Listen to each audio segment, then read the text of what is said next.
Mystery 2. A few months ago, Dr. Michael White was found dead in his study. He was a psychiatrist, a damn good one. It was suicide. He'd hung himself from a ceiling fan. No foul play. The only suspicious thing about the death was, I don't know, the big pile of ash he'd made from burning a cabinet's worth of patient files. Mike was my brother. I didn't attend the funeral. What's the point? I doubt he'll mind. I did visit the reception though, back at his house. Only because my nephews asked me to come. It was busy. Mike was a popular guy. Well, like I usually do at large gatherings, I found a chance to slip upstairs and hide. I found myself staring at that cabinet where all the files were once kept. And I noticed the tiniest of mistakes. A single document, crumpled and trapped in its mechanism. I gave it a once-over and, well, let me read it now. 16th of September, 2011. I found myself with something peculiar. Whilst I'm unsure where this discovery will lead me, or if it has any final destination at all, I can't deny its abnormality. Days ago I was in Manchester for an old university friend's funeral. Rhys Hobbs. He was a talented archivist before his mental unravelling. The death was tragic, but unsurprising. The poor man was tormented by especially severe schizophrenia, and no matter how hard his wife and I tried, we could never get him to stick with professional help for long. After the funeral, I travelled back to his apartment to pick up an old trinket he'd left me. By then, the flat had been cleaned up, but it was obvious that something bad had happened there. I couldn't resist asking what. Apparently, the day Rhys died, he walked back into his apartment quite late at night and began to board himself inside. Out of fear, his wife and daughter fled and called for help, but they were too late. By the time the police arrived, he'd stabbed himself in the gut. Apparently, he thought someone was trying to get him. He'd started carrying a knife everywhere he'd went, only eating canned food and bottled water. He'd even bought locks for every window of the house.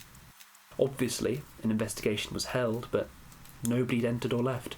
The neighbour only heard Rhys screaming to himself, and the actual death had occurred well past Mrs. Hobbs, and her daughter had escaped. It seems that my friend had a fight with his own mind and lost, as so many do. But something was wrong. The knife that killed him, it wasn't the blade he carried, and it wasn't even from his kitchen. That and the window leading to his apartment's fire escape had been broken from the outside. But a camera was pointed at the fire escape all night, and whilst it didn't capture the window, nobody was seen on the stairs at all. There are explanations, of course, but I don't know. Yeah, Rhys might have climbed out and done it himself. Believable behaviour for a madman, that's what the police said. But no fingerprints at all. You assume he would have left some sort of clue. Tried to shrug it off, but as I was leaving I found something else. A small box he'd hidden by the bedside table, full to the brim with Polaroids, hundreds of them of that exact fire escape, all with red marker circles and arrows pointing out. Absolutely nothing. I'm ashamed to admit, but I channeled the influence of my older brother and slipped one into my pocket before I left. Who knew his childhood tutorials on robbing sweet stores would have ended up so useful to me? Something about this photo is different. I know I'm probably just a mourning man in denial, but that fire escape, that photo, if you follow the evidence, then Rhys killed himself and was killed both at once. But that just can't be. It'll be a pointless waste of time, but I might just dig a bit deeper here.